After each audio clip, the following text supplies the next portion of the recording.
Existe uma frase de um grande investidor do mercado financeiro, bastante conhecido, chamado Warren Buffett. E essa frase, ela diz o seguinte: não poupe o que sobra depois de gastar. Em vez disso, gaste o que sobra depois de poupar. Essa é uma frase cheia de sabedoria e certamente alguns de vocês devem concordar com o que ele diz aqui. Mas a pergunta é: quais são as prioridades que devem reger a vida financeira de um cristão?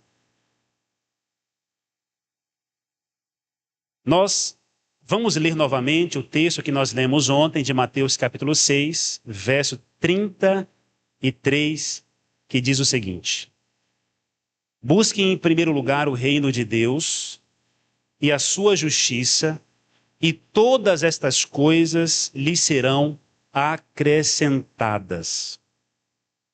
Aqui nós encontramos, irmãos, a prioridade número 1. Jesus estava ali no monte e havia uma multidão de espectadores ansiosos, preocupados. Ali havia pessoas muito pobres que estavam preocupadas com o que comer, com o que vestir. Eu imagino também pessoas ali abastadas, ricas, porém estavam apreensivas quanto ao futuro, como nós vemos no verso 27. E Jesus ensinou aquelas pessoas como estabelecer a prioridade na vida delas, ou aquilo que era mais importante na ordem correta. E aí a gente se pergunta, o que deve vir primeiro? É o trabalho? É o ganhar dinheiro? É o poupar? É fazer uma reserva? É se preparar para a crise? O que nós devemos fazer primeiro? Aí está a resposta. Jesus disse: busquem em primeiro lugar o reino de Deus e a sua justiça, e todas estas coisas lhe serão acrescentadas. Prioridade número 1 é buscar. Você sabe que há pessoas que querem resolver a vida financeira, querem resolver os problemas financeiros, querem ganhar mais dinheiro, querem crescer profissionalmente, querem ter conquistas, se desenvolver, à custa do tempo que deveria ser usado para a oração, para o estudo da Bíblia e para o culto familiar. É muito comum, queridos, uma família, alguém que esteja passando por uma crise financeira, esteja endividado, com muitos problemas, gastar muito tempo pensando em como resolver esse problema, em como sair da dívida. Ou até mesmo aquela pessoa que não tem nenhum problema desse tipo, mas está aspirando grandes coisas na vida, quer alcançar uma profissão notável, quer ganhar mais dinheiro, e a pessoa dedica bastante tempo para pensar ou estabelecer estratégias em como alcançar grandes objetivos, mas a verdade é que muita gente tem tentado resolver a sua vida financeira à custa do tempo que deveria ser dedicado à oração e ao estudo da Bíblia, ao culto familiar. O reino de Deus e a sua justiça ficam em último plano. E aí a nossa agenda corrida, lotada de compromissos, não permite que busquemos aquilo que é de fato a nossa, ou deveria ser a nossa prioridade. O que sobra é o resto, quando sobra, para Deus. Uma vez, uma pessoa da igreja, isso já faz um tempo, conversando comigo, falou assim: pastor, ore por mim, porque eu estou em busca, eu estou na expectativa de conseguir um bom trabalho, de ter um bom emprego, eu vou ganhar mais. Isso vai melhorar muita coisa na minha vida, na minha família, para os meus filhos. É um bom emprego, é uma boa oportunidade. Maravilha, ótimo. Mas e aí, aonde que você vai trabalhar? E aí ela continuou falando, explicando sobre esse local que ela iria trabalhar. E ela dizia assim: pastor, mas tem um detalhe, olha, hoje eu ajudo na igreja, eu estou todos os dias na igreja, quarta, domingo, sábado, eu me dedico, eu lidero a igreja, mas se eu começar a trabalhar, se eu estiver nesse emprego, se eu conseguir estar lá, eu vou precisar me ausentar em alguns momentos. Eu não vou ter mais tanto tempo disponível para a igreja, para as coisas de Deus. E isso já acendeu um alerta. Eu, como pastor, claro, dei a orientação necessária para ela. Inclusive, esse emprego que ela estava aspirando iria até mesmo interferir na frequência dela aos cultos de sábado. E de fato ela conquistou esta posição, conseguiu entrar nesse emprego. Aos poucos essa pessoa foi se afastando da igreja, foi começando a enfrentar problemas pessoais e familiares. E depois de um tempo, ela não estava mais frequentando a igreja. Infelizmente hoje, essa pessoa se encontra fora da igreja.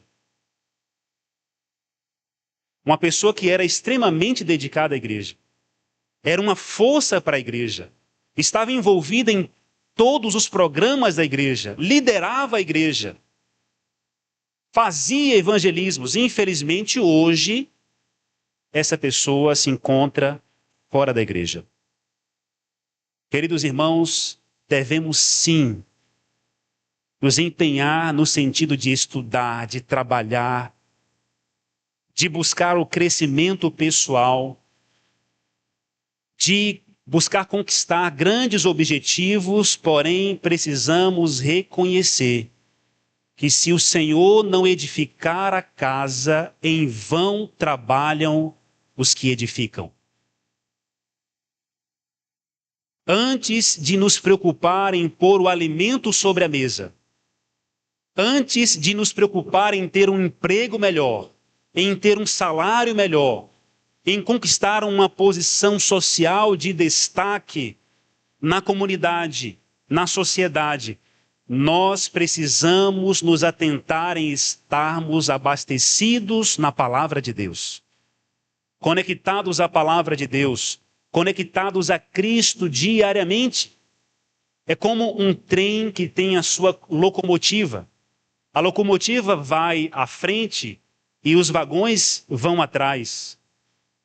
Se eu e você pegarmos os vagões e colocarmos à frente da locomotiva, o que vai acontecer? O trem não anda.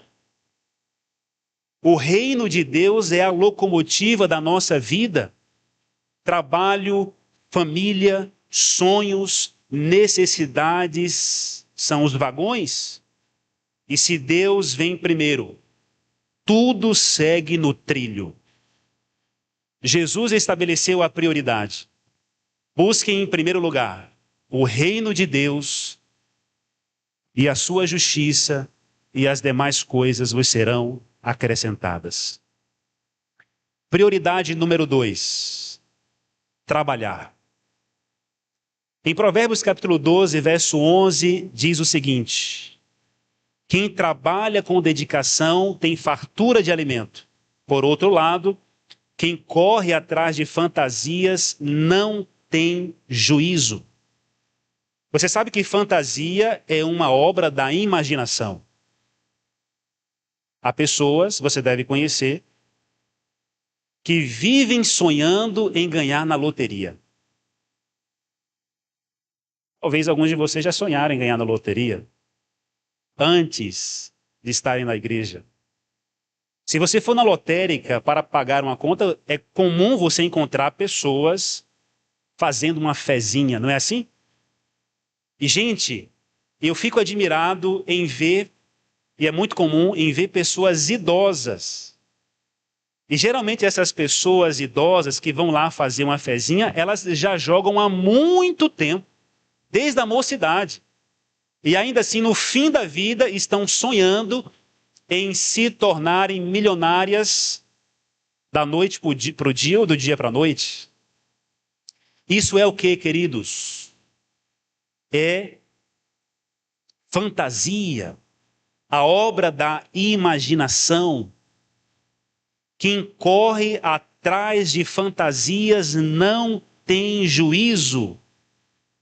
A palavra de Deus nos orienta a viver no mundo real. Qual é o mundo real, irmãos? É esse mundo que nós precisamos trabalhar para poder ter o pão de cada dia, para ter o sustento, para conseguir isso ou aquilo. E você sabe que algumas pessoas acabam perdendo muito dinheiro e tiram até mesmo da mesa dos filhos, da família, por causa do vício em jogos. Vivem no mundo da fantasia, como se as coisas fossem fáceis demais. O conselho bíblico é claro. Nós precisamos viver a realidade. Diz a Bíblia, em Provérbios capítulo 24, verso 27, cuide dos seus negócios lá fora. Apronte a lavoura no campo, trabalhe. Depois, edifique a sua casa. Depois você colhe o resultado. Depois você constrói. Primeiro trabalhe, tenha o resultado do seu trabalho e então busque realizar os seus sonhos. Isso mostra que o trabalho precede o ganho. Isso vale, irmãos, inclusive para quem já julga estar com a vida ganha por ter muitos bens. Talvez alguns aqui nessa noite podem dizer que já tem a vida ganha, né? Tem muitas posses, tem casas de aluguel, quem sabe tem uns milhões investidos aí, né, em algumas aplicações financeiras. Até mesmo as pessoas que têm a vida ganha, que já podem se aposentar, e de fato algumas pessoas ainda muito jovens se aposentam, né? Não precisam mais trabalhar, porque tem rendimentos, tem dinheiro, tem uma renda extra. Mas, querido, apesar de muito se falar hoje que o seu dinheiro deve trabalhar para você, não é assim que se fala aí na internet? E de fato isso é muito interessante e é muito bom, e eu acredito que o cristão deve buscar estudar, mas agir com sabedoria, deve buscar a prosperidade. É preciso ter cuidado. Uma outra frase de Warren Buffett, ele diz assim: se você não achar um jeito de fazer dinheiro, enquanto estiver dormindo, então terá de trabalhar até morrer. Interessante isso, né? Mas tem um detalhe. Tenha cuidado para não menosprezar o trabalho e confiar apenas no dinheiro. Porque confiar no dinheiro é um perigo, irmãos. Como é dito em Provérbios capítulo 11, verso 28. Além de causar muita insônia, já que a fartura do rico não o deixa dormir, e isso é uma realidade. Tem gente que não consegue dormir, preocupado em acordar pobre, em perder tudo da noite para o dia.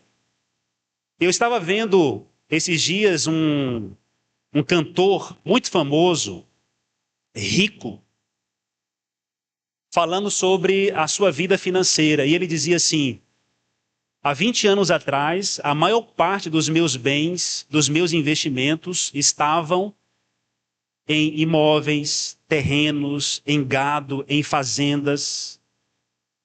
Hoje, 90% do meu patrimônio está no banco, está aplicado, está investido. Queridos, nós estamos caminhando para o fim. precisamos estudar, buscar sabedoria. E de fato, existem várias possibilidades, mas aquela pessoa que deposita a sua confiança no dinheiro, ela pode se decepcionar da noite para o dia. Nós cristãos adventistas do sétimo dia, sabemos que ao nos aproximarmos do fim, haverá uma grande crise mundial no aspecto financeiro. E a gente precisa ficar atento a isso. Veja o que a palavra de Deus diz. Procure conhecer o estado das tuas ovelhas e cuide dos teus rebanhos. Fique atento aos teus negócios. Não pense que você está com a vida ganha. Vigie os teus investimentos. Analise, estude. Procure conhecer o estado das tuas ovelhas. Porque as riquezas não duram para sempre, nem a coroa de geração em geração. A pessoa, de fato, pode perder, ter uma grande decepção de uma hora para outra. Eu conheço pessoas que eram pessoas ricas e perderam quase tudo. Eram pessoas bem-sucedidas e de uma hora para outra, de um mês para o outro, não pôde mais sustentar a vida que tinha. Eu me lembro que eu conheci um senhor em São Paulo, muito rico no passado, dono de muitas lojas. E esse senhor estava no hospital. Ainda continuava tendo alguma condição, mas nada comparado ao império que ele construiu no passado. Um homem conhecido na sociedade paulista, um homem que aparecia na televisão, era respeitado pelos grandes apresentadores por fazer grandes doações a programas de televisão, de eletrodomésticos e de outros itens que ele tinha em sua loja. E no fim da vida, hospitalizado em um grande hospital em São Paulo, o melhor hospital da América Latina, já não tinha mais tantos recursos que havia conquistado no passado. Eu fico pensando, irmãos, que a riqueza não é a coisa mais importante que a gente pode conquistar nessa terra. Como nós citamos ontem, nós viemos para este mundo sem trazer nada e iremos sem levar nada, pois nada temos trazido para este mundo, nem coisa alguma poderemos levar dele. Por sua vez, a palavra de Deus diz o quê? Que o sono do trabalhador é doce, quer coma pouco, quer muito. Ele sabe que pode trabalhar e conseguir o seu sustento. A Bíblia também diz em 1 Timóteo capítulo 5, verso 18, que o trabalhador é o quê, queridos? Digno do seu salário. Aqui está a prioridade número 3. Quem trabalha quer o quê, irmãos? Quem trabalha quer o quê? Receber. Se você trabalha durante o mês inteiro, chega no final do mês e você recebe, como é que você fica? Como é que você paga as suas contas? Você manda logo uma mensagem para o chefe, para a empresa, o que aconteceu? O trabalhador é digno do seu salário. Prioridade número 3, receber. Imagina um galão cheio de água que você tem lá na sua casa, um filtro. Na base desse galão tem uma torneira conectada. Se você abrir a torneira, o que vai acontecer? A água vai descer, vai escorrer. Você vai ver a água saindo da torneira, mas a água sairá da torneira apenas enquanto houver água dentro do galão. Sim ou não? Pois bem, o galão representa a sua conta. A conta que você recebe o teu salário, o teu dinheiro, o ganho através do seu trabalho. A água representa as receitas, as entradas, o dinheiro. E a torneira só pode representar as despesas, as saídas, os gastos que você tem durante o mês. Ou seja, de igual modo, para sair dinheiro da conta, precisa o quê, irmãos? Precisa ter dinheiro. Para gastar dinheiro, precisa ter dinheiro. Você sabe qual é o problema? O problema é que a sociedade hoje faz com que você gaste antes de receber. É ou não é? A sociedade hoje ensina você ou induz você a gastar antes de receber. Ou seja, enchemos o nosso galão com água que não é nossa, com água emprestada, que geralmente é o banco que nos oferece formatos de crédito, um cheque especial. O que mais? Cartão de crédito. Ou quem sabe pode ser um familiar que vai emprestar para você, ou um agiota. Piorou, né? E hoje nós temos os cartões de crédito que são oferecidos com muita facilidade. Cartões que oferecem recompensas. Se você gastar tanto, você não paga anuidade, você fica isento da anuidade.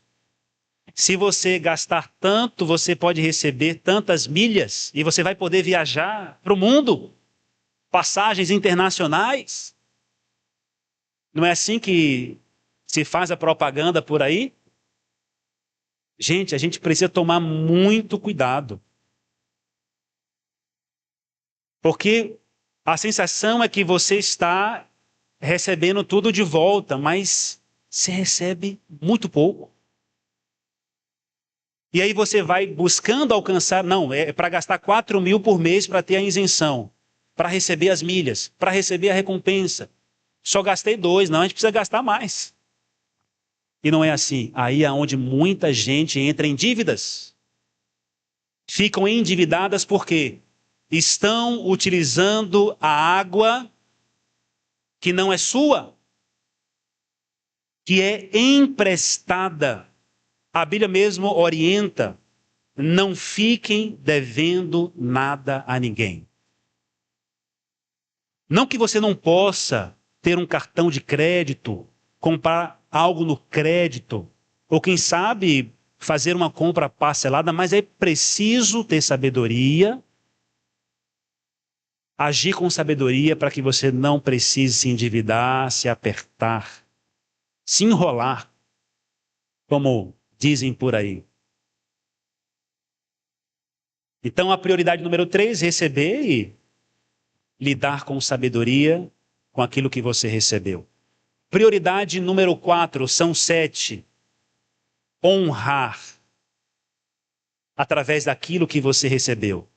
Na Bíblia, em Provérbios capítulo 3, verso 9, diz o quê? Honre o Senhor com todos os seus recursos e com os primeiros frutos de todas as suas plantações.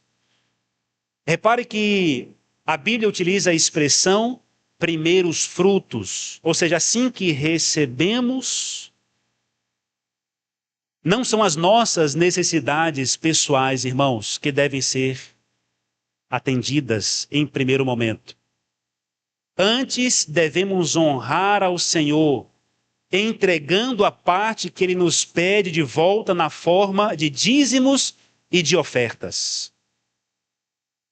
Reconhecendo que tudo vem do Senhor, que tudo pertence a Deus, e não podemos fazer nada além de simplesmente devolver o que vem de Deus para as nossas mãos. A palavra de Deus é clara em dizer: separem o dízimo de tudo o que a terra produzir anualmente. Nesse texto nós podemos tirar 3 lições rápidas. Primeiro, o dízimo deve ser separado, consagrado, não nos pertence. Segundo, a base de cálculo do dízimo é a produção, a colheita, a receita. Isso significa que primeiro a gente ganha para depois fazer o quê? dizimar. Não o contrário. Primeiro, recebemos a bênção. Depois, reconhecemos a bênção. Devolvemos aquilo que pertence a Deus. Terceiro, o dízimo deve acompanhar a mesma periodicidade das entradas. Se a receita for anual, o dízimo será anual. Se a receita for mensal, o dízimo será mensal e aí por diante. E tudo o que for consagrado ao Senhor, seja dízimo ou oferta, deve ser trazido a Ele sem demora. Como é dito em Êxodo capítulo 22, verso 29. Às vezes recebemos um certo valor, não, eu não vou devolver agora, mês que vem ou daqui, vou esperar um tempo, e a pessoa guarda aquele valor, aí surgem as necessidades, aí surge um parente precisando de um empréstimo, de um dinheiro emprestado, aí você vai emprestar o que é de Deus? Você vai emprestar aquilo que pertence a Deus e você vai gastar aquilo que você já separou? Não. Deve ser trazido a Ele sem demora, para que você não seja tentado a gastar aquilo que pertence a Deus. No mais, irmãos, cabe lembrar que o dízimo corresponde a quantos por cento? 10%, a 10ª parte dos produtos da terra. Já as ofertas são um percentual definido pelo adorador na proporção em que possa dar, segundo a bênção que o Senhor, seu Deus, lhe houver concedido. Prioridade número 5. São 7. Doar. Veja o que está escrito em Levítico capítulo 19, verso 9 a 10. Quando você fizer a colheita da sua terra, não colha totalmente o canto do seu campo, nem volte para recolher as espigas caídas. Não seja rigoroso demais ao fazer a colheita da sua vinha, nem volte para recolher as uvas que tiveram caído no chão. Deixe-as para os pobres e estrangeiros. Eu sou o Senhor, o Deus de vocês. A orientação bíblica, querida igreja da Cidade Nova, para mim e para você é a seguinte: na hora de colher, não colha tudo. Deixe uma parte para as pessoas carentes. Pessoas necessitadas que precisam de ajuda. E não devemos deixar apenas os restos para os necessitados, como é comum fazer. Aquilo que sobrou, que não serviu. Depois de usarmos até não querermos mais. Mas sim o que usaríamos pela primeira vez. E decidimos então compartilhar. Prioridade número 6. Poupar. Em Provérbios capítulo 21, verso 20, diz o seguinte: o homem sensato tem o suficiente para viver na riqueza e na fartura, mas o insensato não, porque gasta tudo o que ganha. Tem gente que gasta tudo o que ganha e até o que não ganha. Na verdade, nós somos induzidos a fazer isso. E nós aprendemos ontem que é preciso ter sabedoria no tempo de colheita, diferente daquele fazendeiro da parábola que mandou derrubar os seus celeiros e construir outros maiores para reter tudo para si. Não. Devemos fazer como José, que nos 7 anos de prosperidade, de abundância, guardou cereais nos celeiros do faraó, e no tempo certo, diz a Bíblia, José abriu os celeiros. Sabedoria, poupar na hora certa, no tempo certo, não sem finalidade, não apenas pensando em si, em reter, em ter prazer, só em pensar em possuir, como algumas pessoas têm, o prazer em possuir e querem mais e mais, não. Poupar com um objetivo, com uma finalidade. E por último, a prioridade número 7, e talvez alguns estejam esperando por essa prioridade, desfrutar. Não podia faltar. Chegou finalmente a hora de desfrutar. Afinal, todos nós devemos comer e beber e aproveitar bem aquilo que ganhamos com o nosso trabalho. Sim ou não? Isso é um presente de Deus, irmãos. Quando você trabalha o ano todo, o que você faz no final do ano? Você vai passear, você faz um passeio. Quando você sai de férias, você vai aqui em Salinas, vai curtir uma praia, não é assim? Tomar um banho de mar. Isso é desfrutar do seu trabalho. Esta é uma prioridade. Você precisa se recompensar por todo o esforço, por todo o trabalho. Mas veja, é preciso desfrutar com responsabilidade. Aquilo que resta em nossas mãos ainda pertence a quem, irmãos? Pertence a Deus. Cumprir as etapas anteriores não nos coloca agora numa condição de direito de desfrutar como se não tivéssemos satisfação a dar. É preciso desfrutar com sabedoria. É preciso desfrutar com inteligência, para que você não venha desperdiçar, a colocar o seu dinheiro aonde realmente não vale a pena. Desfrute com sabedoria. Até porque a orientação absoluta da Bíblia é clara e diz o seguinte: assim, quer vocês comam, quer bebam, quer façam qualquer outra coisa, façam tudo para a glória de Deus. Amém, irmãos? Nosso dever é glorificar o nome do Senhor. O nosso dever é glorificar o nome do Senhor. E isso não se encerra ao devolvermos os dízimos, as ofertas, nem ao doarmos ou ao pouparmos. Como embaixadores do reino, devemos também desfrutar para a glória de Deus. Busquem em primeiro lugar o reino de Deus.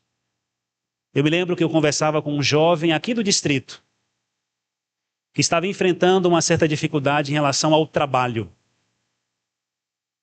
Infelizmente, ele havia começado a trabalhar aos sábados. Havia a escala e de vez em quando ele estava na empresa no dia de sábado. Esfriou na igreja. E eu fui fazer uma visita a ele, a família, a esposa. E então ele me falou assim: pastor, aquela situação está resolvida. Eu fui na empresa, minha esposa foi junto e ela foi determinada. Ela disse: não, se eles não derem um sábado, você vai sair da empresa. A mulher quase decidindo por ele, né? Mas ele foi decidido. Sentou com o patrão dele. Falou: olha, eu preciso do sábado, eu não tenho mais condições de trabalhar, de fazer plantão, escala no dia de sábado. Eu preciso ter o sábado. Ah, mas não tem condição, a função que você tem aqui na empresa não permite você se ausentar quando tiver escalado para vir no dia de sábado. E aí a esposa logo disse: não, se ele não tiver o sábado, ele vai sair daqui. Estavam determinados, queriam ser fiéis a Deus, honrar ao Senhor. E aí ele disse assim: pastor, o meu chefe falou assim: não, para você ter o sábado, só se você estivesse no meu lugar. Só se você ocupasse agora a minha posição. E eles foram embora. Continuaram orando a Deus, pedindo a Deus. Depois de um tempo, fizeram um comunicado a ele: olha, você vai ter o sábado agora. Nós vamos te liberar. E para liberar você no dia de sábado, nós precisamos promover você. Você agora vai ser promovido. Busquem em primeiro lugar o reino de Deus e a sua justiça, e as demais coisas lhe serão acrescentadas. Amém?